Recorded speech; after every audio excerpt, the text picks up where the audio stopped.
All right, welcome everyone. This is the Kubeflow Pipeline Community Meeting. Today is November 6th, 2024. Um, yeah, let's get started. So we'll start with introductions. If there's anybody new that's joining, and you'd like to introduce yourself, we always try to give space for that. So anybody would like to introduce themselves? I don't know if there's anybody else new, but I'm new definitely, so I can introduce myself.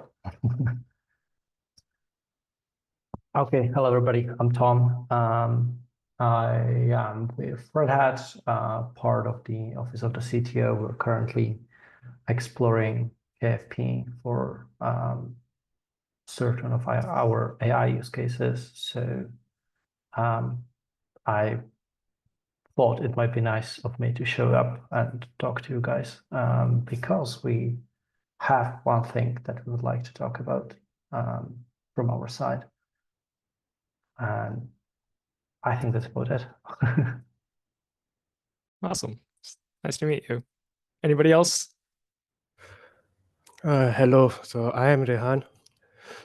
So I am from IBM and currently we are exploring enabling Kubeflow pipelines on ST90 and power systems. So thought it was nice to introduce myself. Nice. Pleasure to meet you. Anybody else? All right, so let's move on. I just want to quick drop a note about the SDK 2.10 release. So for our milestone, we are overdue by like 6 days. I've reached out to Chen, so he's hoping to do a release, or he's targeting to do a release this week. So look out for that. And we have a topic for 2.4 Helber. Yeah, there's these two issues that Josh mentioned in the general call. One person from the community asked him about them, and I'd like to know if the status of them is if there's anyone working on them, and if we can add one of those to the next release. I think the second one's definitely something, at least from our side, we would like to target for 2.4. I've seen lots of folks asking about this, though, the placeholder where they want to be able to check their job IDs within the pipeline execution. A bunch of these placeholders were added, but not implemented in upstream. So it doesn't look particularly complicated. I just don't know if anybody is looking to prioritize this. Like for 2.4, we're targeting mid-January, and with the holidays, if there are folks that want to take this on for that timeline, would be happy to put you as an assignee if you want to volunteer. Okay, can we add then the first one to the milestone? They are. I already added this one to the 2.5 one, so I saw the Slack message. Okay, And so 2.5. yeah, I added for the 2.5 one. I just didn't want to commit for 2.4 just because like it's getting close. Unless we can get some like commitments. And for 2.4, this one, like my team is interested in addressing this as well, unless there's someone who wants to do it even more immediately. I don't have strong opinions there. So, but we would like to target this for 2.4. Okay. Alex, you're saying something. Yeah, I don't think it's going to be any more complicated than that either. It looks relatively trivial. Hopefully. So as we are expecting to handle this for 2.5, maybe your helper could just update the issue to say that our target is to get this done by 2.5. I mean, when I add it, it does like It's in the mouse. It shows a little note. I feel like that's sufficient. Yeah. Oh, I gotcha. Yeah, I didn't see that. That's common. Okay, no, not a problem. Um, well, I believe it will be sufficient for this user to know that it will be targeted to the 5. Thanks. Yeah, they should be getting notified if they're following the issue, regardless of whether I put a comment on or not. So yeah, and I think this particular, I don't know if it's this user or the one at the bottom. It might be actually this Mark. I replied to them in Slack as well, so they're aware. Cool. Yes, that's right. We do it not because it's easy, but because we thought it would be easy. All right, Alex, also have you for the next point. Thanks, Samir. This is pretty straightforward. It's relatively narrow in scope. It's specific to the UI, but basically it just accounts for an edge case where Argo workflows, implements a mechanism whereby logs can be archived uniquely on a per namespace basis. So, namespace foo can push logs to subfolder foo or bucket foo, and namespace bar will push logs to subfolder bar or bucket bar. And the UI, the mechanism in the UI right now for getting the logs when the pod is deleted and the workflow is deleted doesn't account for that dynamism, basically.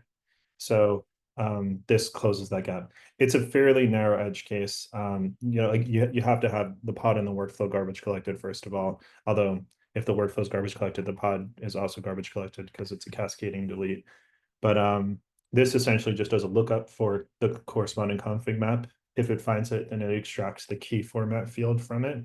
And that key format takes precedence over the default key format that we specified in configs.ts in the UI. We added tests. There are already similar functions in the UI. So it's kind of extending logic that was already there. It's straightforward, just let's review. Awesome. Yeah, this looks good. I can also assign myself and try this out. And if others want to volunteer, they can take a look as well. Thanks. Thanks, Amir. If you want to actually test it, I'll add a comment that will kind of show you what the artifact repository's config map should look like. That would be useful. Yeah. Or like screenshots. Nice. Cool. Anything else regarding that change or PR? But All right. Greg, you have the next point, and Chen also has a reply. Yeah. Shen replied to this one in GitHub, so I'm a little bit more clear. Maybe we could just spend 2 minutes talking about it. The question was basically, we had a user add some validation to KFP Kubernetes, specifically around, I think it was requests and limits, making sure that I think it was making sure, oh yeah, this is what the title says. Check that requested memory is less than or equal limits, right? Which makes sense from a logic perspective for Kubernetes.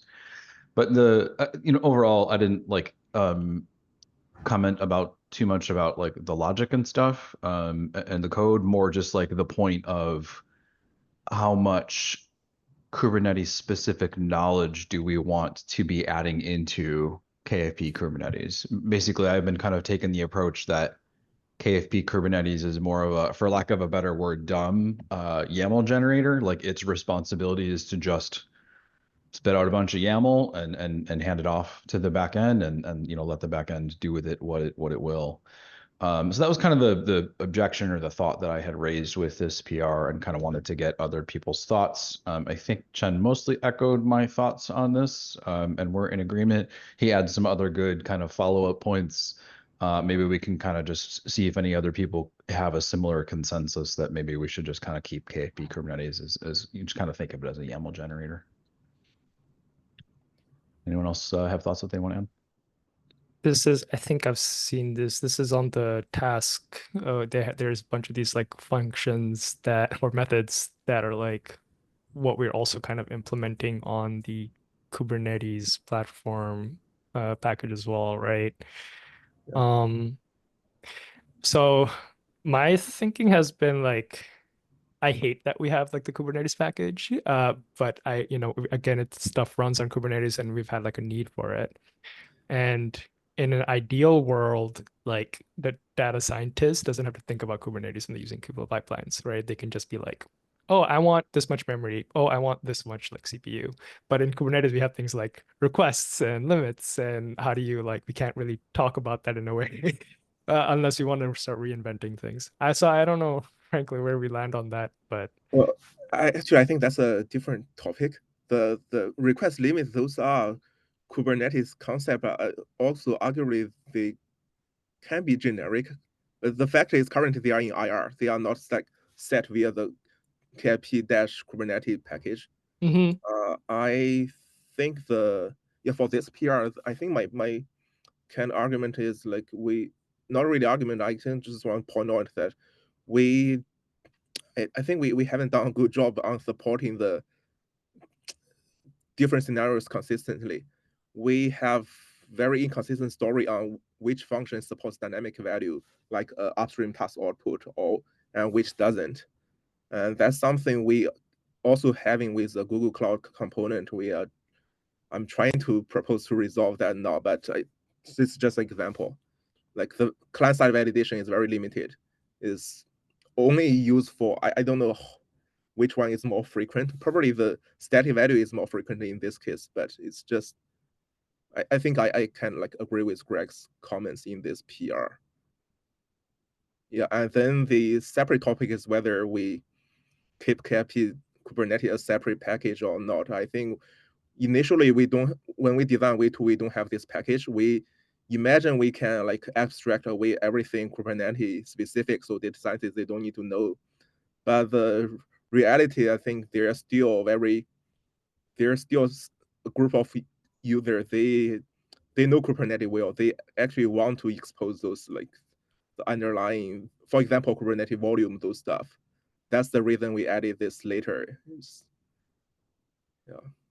Yeah, that'll make sense. Can I just double check? I understood one thing that you were saying as far as the dynamic values there. Himer, could you scroll back down actually?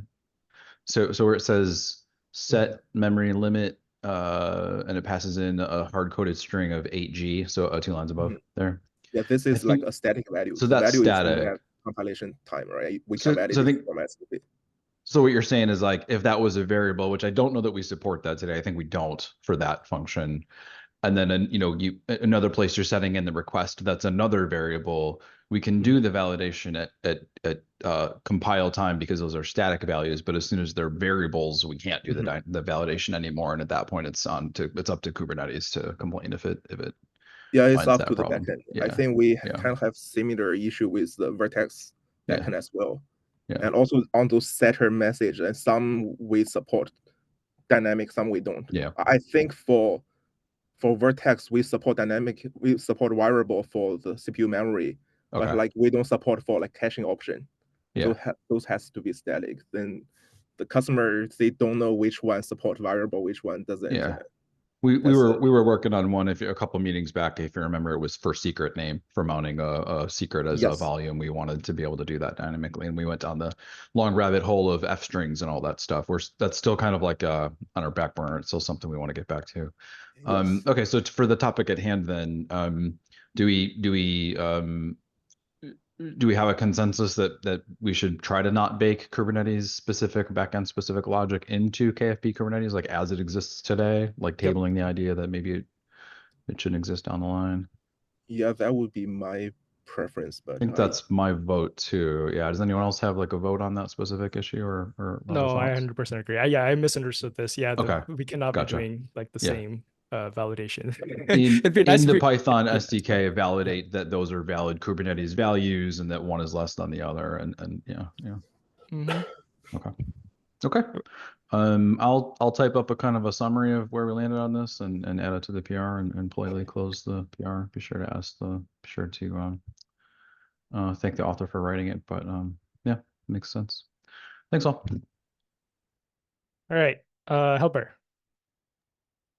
Yeah, this next topic is related to KFP Tecton. This was raised in the release call for Kubeflow 1.10. We need to update the dependencies. And I would like to know about this. It seems like it's not being used or even maintained. The latest commit was 7 months ago. I asked on Slack if anyone is using or if anyone have any feedback about that, and nobody answers. So I would like to know if we can deprecate it. Otherwise, we need to find someone who maintains it. Yeah, KP Tecton was used to maintained by IBM. I think both leads left IBM. I think the last one, Tommy Lee, was leading and did all this merge KP Tecton to the KP main repo, and Tommy also, I think, joined LinkedIn, I think about 1 year ago, about 7 months, I think. I don't know who's the current, if there's a current lead from IBM side on this. I think I would be personally interested to know just if there's any users of it. I think that's a thing we always struggled with it. We do know that IBM has a product that uses it. That's kind of like where it came from. But everyone that I've ever interacted with in the community uses the default Argo workflows backend, if they're not using Vertex. And so I think an important thing to get a handle on before we start talking about deprecating it is like, does anyone care? Do people use this? Is this like important to people?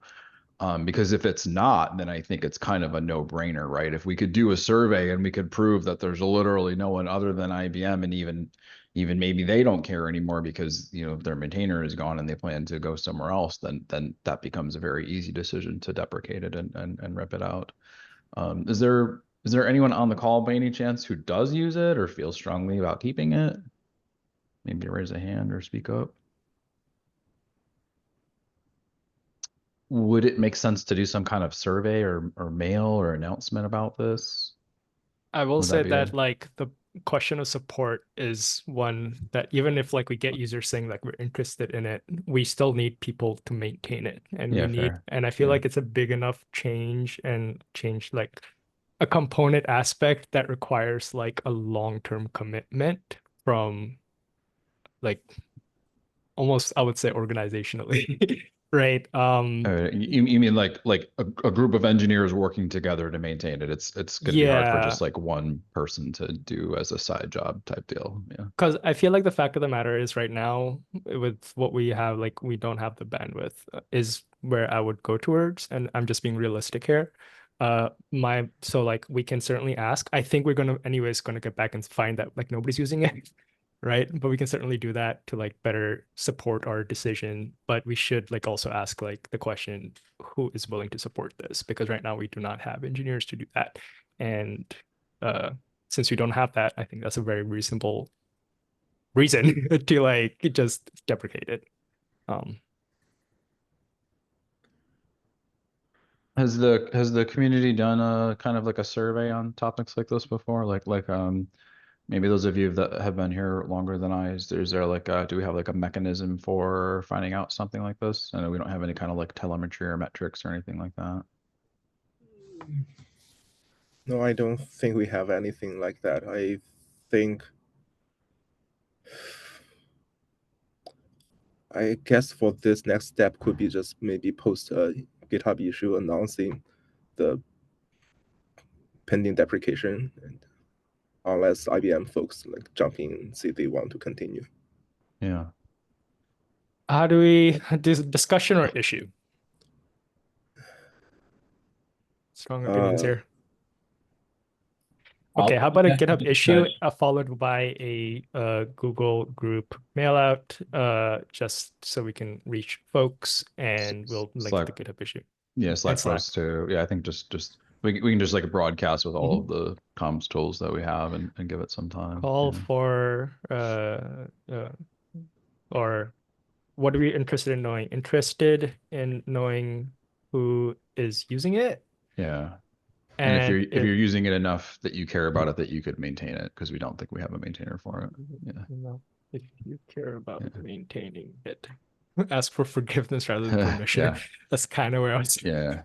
But We on the Red Hat side, we do have like a internal IBM Red Hat relationship with the manager who used to manage that team that Tommy was on. So we could also like take a private internal note to reach out to them and just kind of like double check and check their pulse on it. But from the community perspective, I think what we have written here makes sense to me. okay. I still have a date, a deadline, like something like that. Like, if nobody volunteer until, I don't know, some date, we'll deprecate it. Can we decide that here? What's a good time frame? We can put that out in the call. Month? out. I don't know, Ricardo, are you there? We need this for Kubeflow 1.10. So if we're going to maintain that, we need time to upgrade dependencies and this kind of stuff. So we need to consider that. Okay, Gotcha. So let me put something here. As a release manager, I would say I need that information like in a week, and I believe you cannot get this answer in a week. So let's figure out another way. Let's just freeze the Tecton version that's dependent on KFP Tecton, and freeze any development for KFP Tecton under the KFP repo. I know that there's still ongoing work to get the full merge on KFP Tecton onto KFP. So let's just freeze for 110, and then we do a better survey, like not in a single month, but maybe 2 months, to get enough time to get more people to send feedback. And as for the 110 release, we just consider that it's frozen, any development related to Tecton, and then we just keep the dependencies as is. Okay, that sounds good. Just in the interest of time, let's keep going on. I'm just going to move Tom up just because he hasn't had a chance to do his topic. But I think we'll get to all of them. Tom, would you like to go? Sure. Thank you. Yeah. So we've noticed by using KFP v2 a couple of things that we would like to see if they can be addressed. And one of them that is kind of biggest issue for us at this moment is the footprint size of the KFP package in runtime within the components. So as you all know, probably KFP is being installed in runtime if it's not present on the image that is executing that Python code. And this introduces quite a lot of dependencies into the image. And for us, it's quite of a burden to validate and maintain all the dependencies, because that's what we do. We need to ensure every dependency in the chain is properly made without any vulnerabilities and whatnot. And so we were wondering if there might be a chance to extract only the bits that are needed actually in runtime into a separate package that gets installed on the for the runtime of that particle component or the particle task. This is mainly executor and the typings, which are part of the function signature.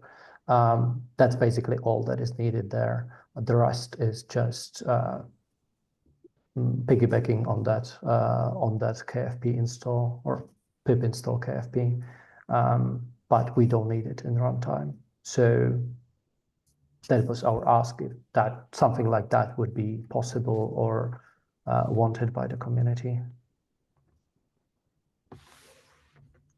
Quick question. You might repeat this, and I apologize if that's the case. I was trying to copy and paste the link to this GitHub issue into my browser while you were speaking, and I a little sleep deprived today, so I might have missed it. But your overall goal here is to bundle a part of the KFP SDK or compiler into some other product. Is that right? This isn't so his point. Sorry, Tom. I just basically this bit of Python code really only runs on launcher side, right? But it's like baked into the KFP package, and it's so the launcher will actually just utilize the whole KFP package, but really only use these bits. So I think his point is that, okay, well, if launcher is only using this bit, why don't we just pull this out as a separate package and just call this in the launcher instead of like the entire SDK? Is that right, Tom?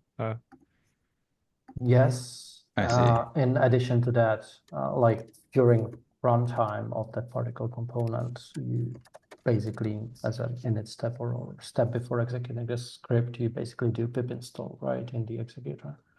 I see. Yeah.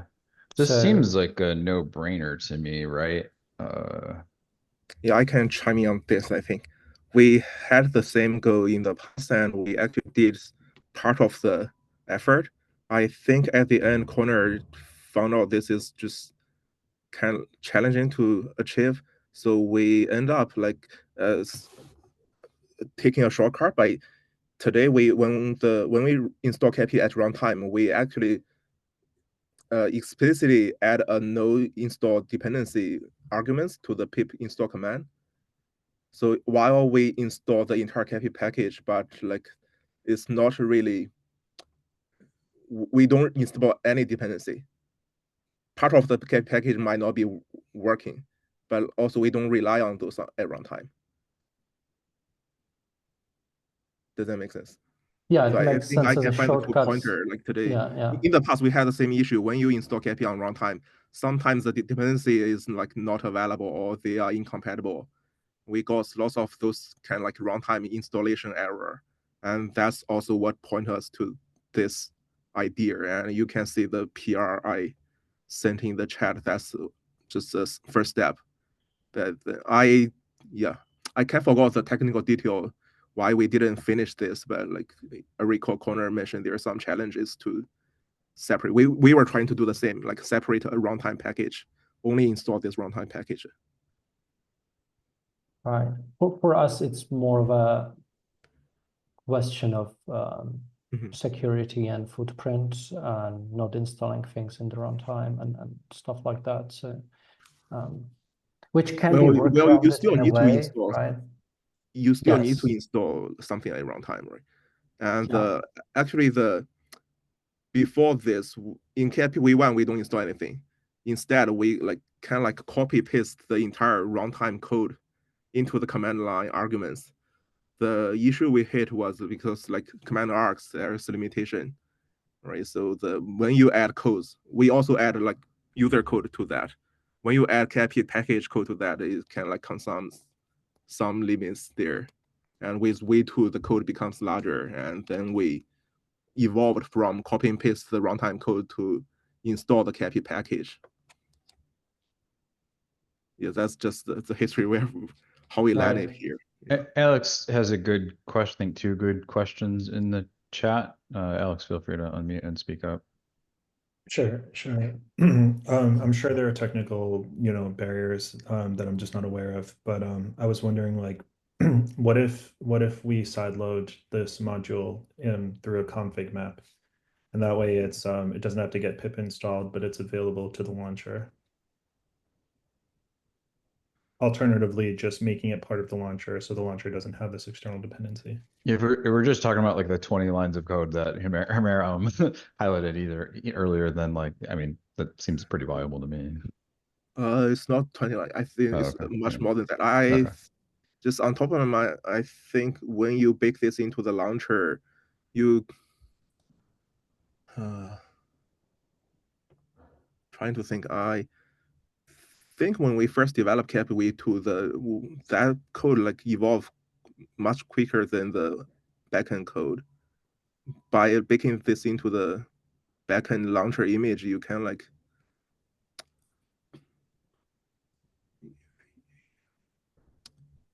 you can have backend have a dependency on the SDK. I could see how that would create developer friction. So I definitely understand the rationale. Just wonder if it's in a more stable state Okay.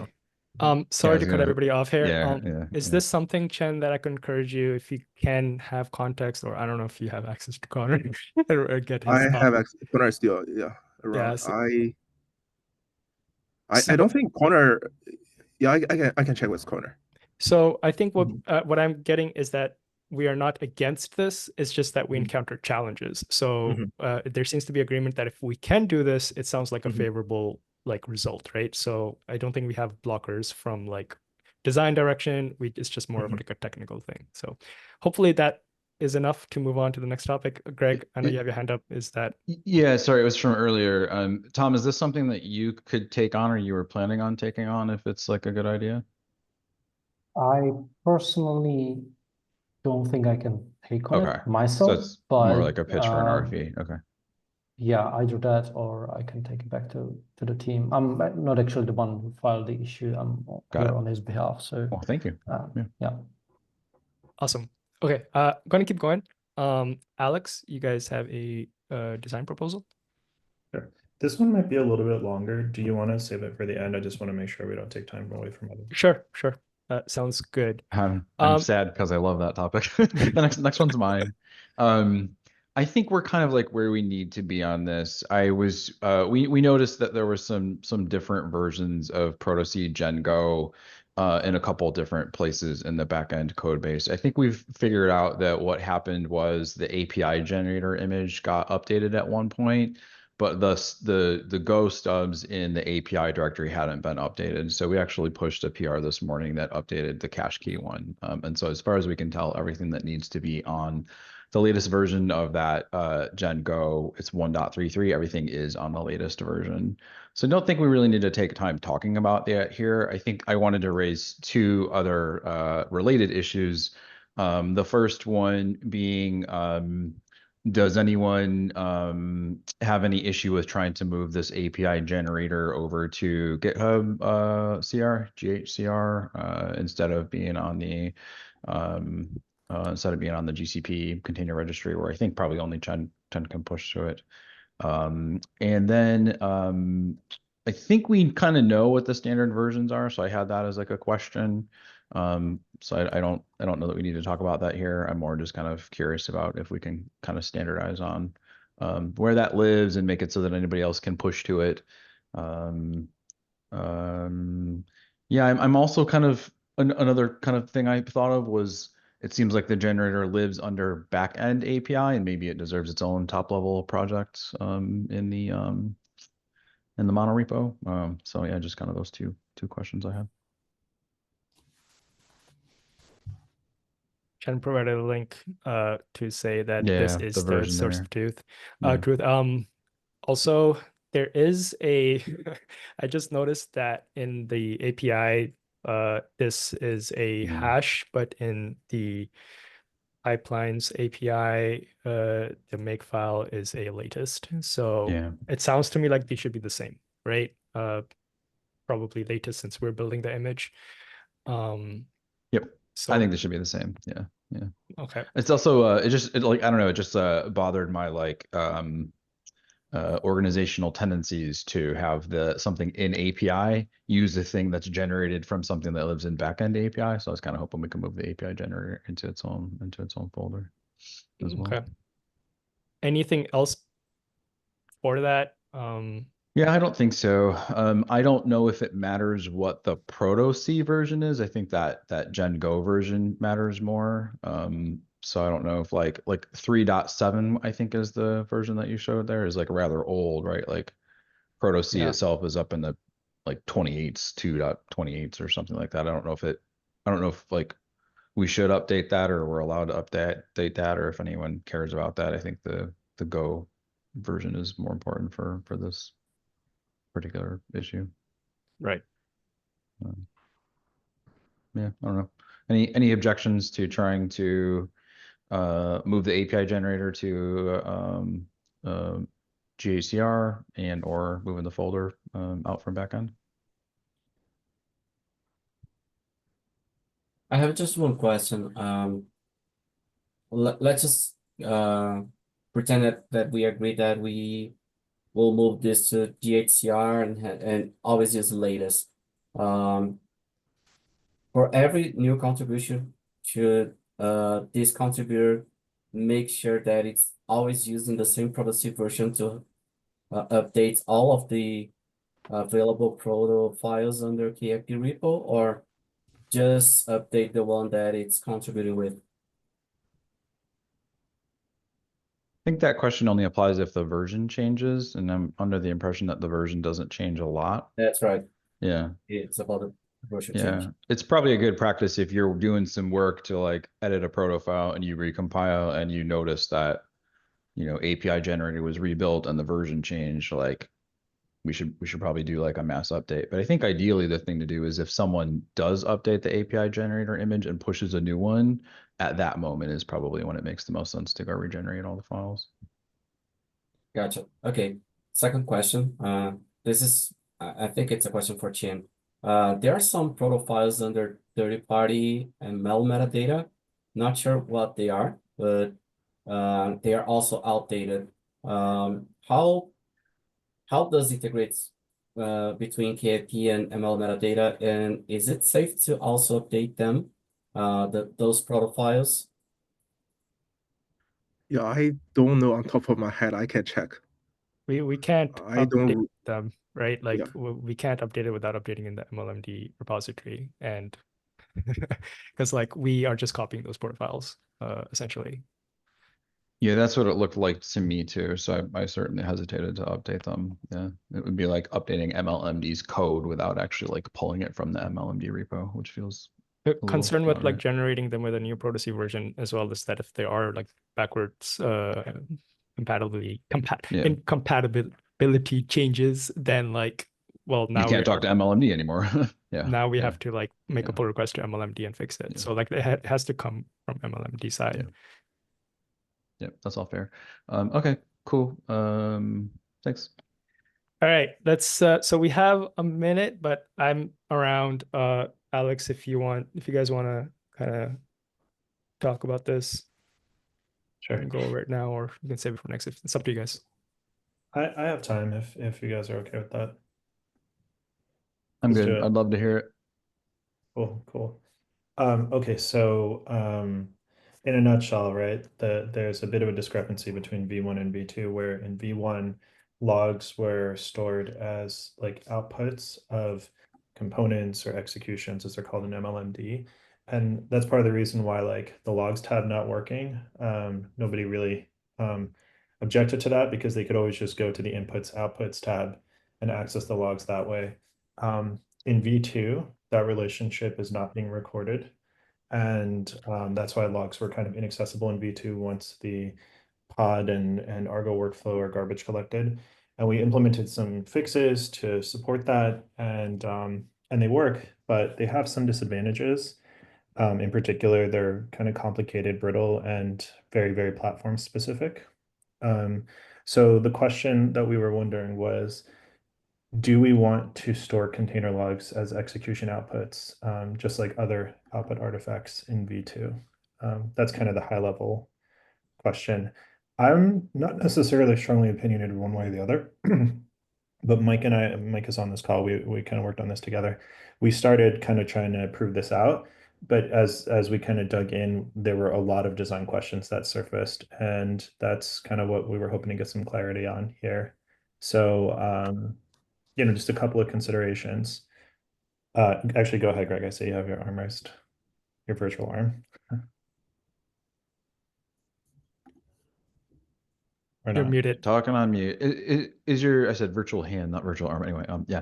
Is your, what's your overall goal here? Is it just that it's easier to read the logs, or do you see there being other viable reasons to store logs as artifacts? So goal number one is like continuity with V1. Goal number two is, as somebody pointed it out, is agnosticism to a specific backend. Right now, it's extremely intertwined. and dependent on Argo workflow. The UI it basically assumes that you're using Argo workflows, that you're relying on Argo to upload the logs on your behalf. And there's some guesswork involved in terms of trying to figure out where those logs are. If that relationship was stored in MLMD, then there's no guesswork at all. It's just like very cut and dry, they're just you know where they are. You don't have to kind of interpolate that. So those are the benefits. Okay, Whether makes sense. Thanks. yeah, no problem. So what we were kind of suggesting, and I use that word humbly, because I'm not sure this is the right approach. Like we're not sure, but this seems to make sense to us, but we're totally open to alternatives. Is to essentially have the launcher and eventually the driver as well ship the logs themselves instead of relying on Argo workflows to do that. And also, since it's going to be they're going to be shipping the logs anyway, recording the relationship in MLMD. That's kind of the solution in a nutshell. It's going to require like some handling in the UI because you probably don't want log artifacts as like standalone nodes in the graph, because otherwise every single component is going to have two output nodes in that kind of visualization of the graph. So if you have if you have a 20 node 20 component DAG, you're going to suddenly have 60 nodes in the graph. So it's probably going to have to be some refactoring the UI to handle that. But I would imagine we probably could just filter those out and store them in the inputs output, just store the link to the S3 objects in the inputs outputs tab in the UI, similar to what V1 is doing. And so I kind of summarized the questions in this last section. And my hope is like, well, in this meeting, we kind of hopefully can have an answer to some of these questions. And I'll write them down. But question number one is, do we even want to do this? And I'm curious to hear what everyone thinks about that. Greg. Philosophically, I like the idea that a log is an artifact of a thing running. Like it's a thing that's generated from you running code. It's not quite the same as ejecting a data set or a model, but it is a thing that's created from running code. And who knows, you may actually want to like print stuff out to a log message and use it in some way. So like, I don't know, that's probably a stretch, but like conceptually, philosophically, it feels like a good idea to me to treat it as like just another thing that's ejected from a component. Mm-hmm.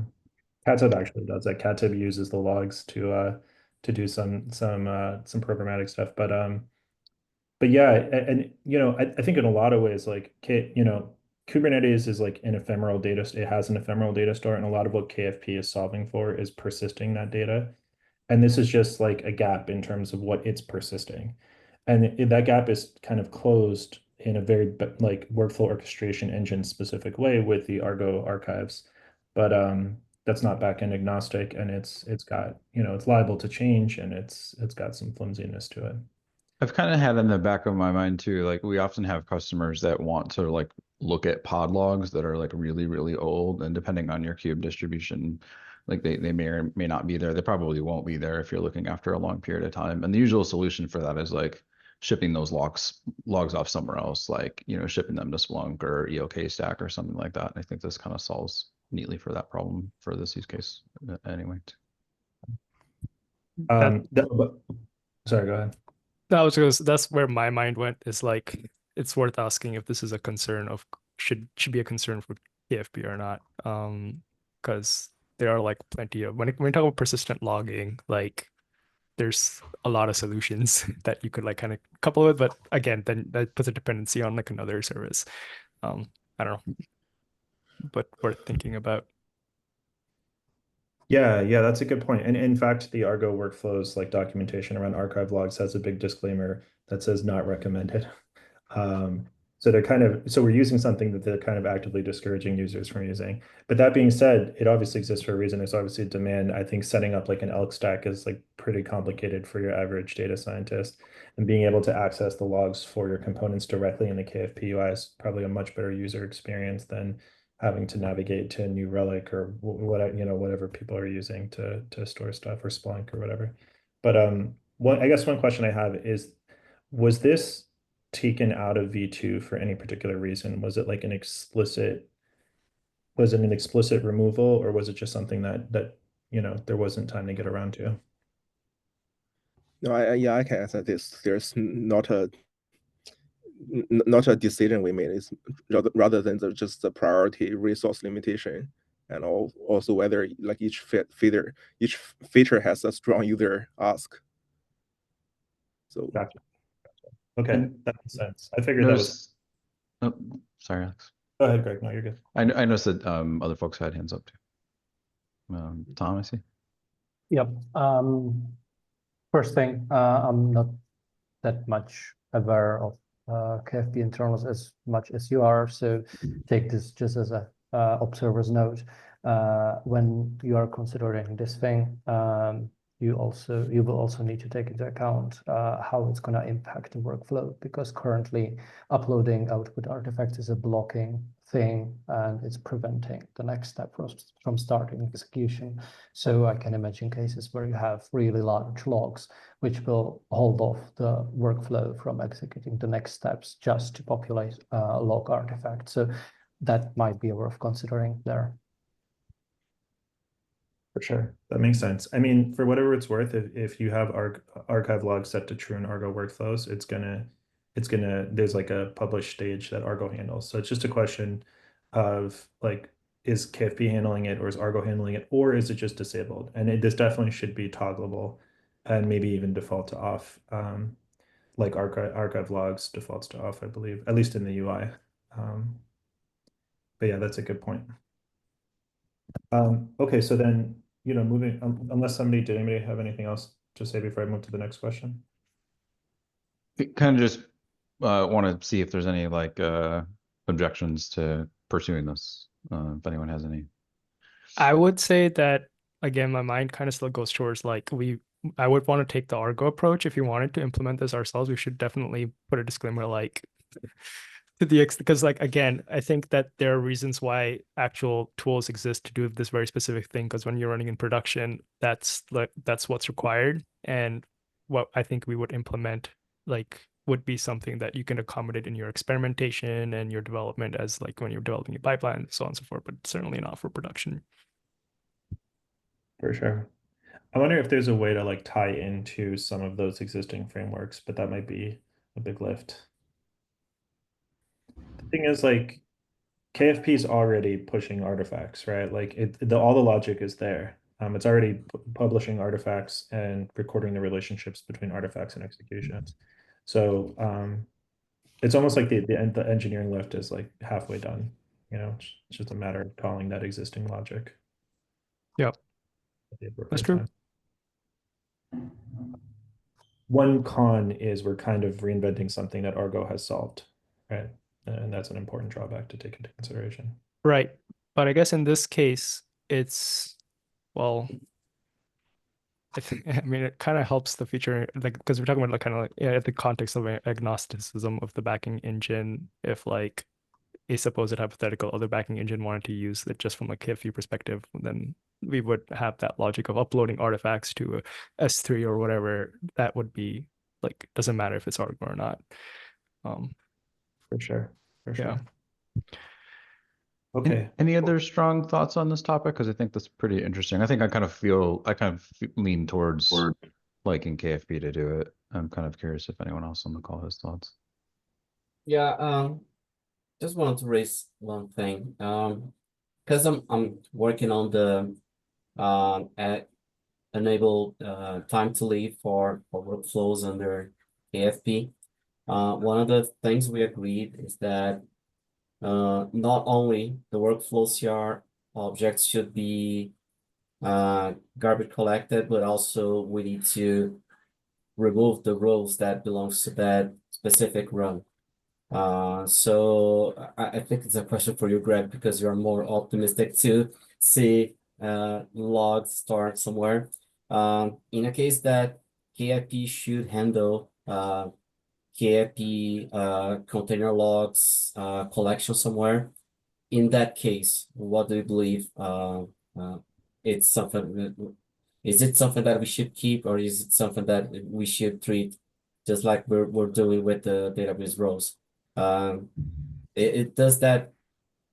Let me be more. I think I got you. I believe this is the same situation for container logs and the database rows for pipeline runs. Yeah, I'm not sure, but let me think about that and touch base with you offline about that. It's actually not something I've thought about, but it's a good point. All right, let's Okay. keep going since we're way over. Can we wrap up if we can?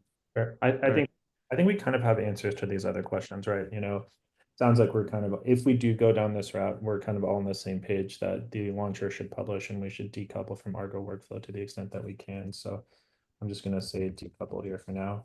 And then how do we differentiate between the log outputs and the artifact outputs in the UI? I don't know if we're going to answer that in a design discussion, but I think we're probably makes sense that we should do that. We don't want a bunch of log outputs cluttering up the graph. I would imagine it probably all on the same page. Yeah, I agree with that. Okay, cool. Thanks, everybody. I'm not sure when we'll have bandwidth to tackle this, but like, if anything, we'll just, given that there's no like really strong objections, like the next step will probably just be a basic POC. And when we get there, we'll share it. Awesome. Thanks for this. This was really great. I appreciate the time you guys have spent on this. Yeah, likewise. Same here. Thanks. Just before we leave, I'm putting all of these recordings up in the playlist for KFP, just like how the other components are doing it. You can find it at the top of the link of the doc. So the same thing will happen with this one going forward. And awesome. Thanks everyone for staying over. Have a great rest of your day. Thanks for hosting. Thank you. Thanks, Yep. everyone. Have a great day. Bye.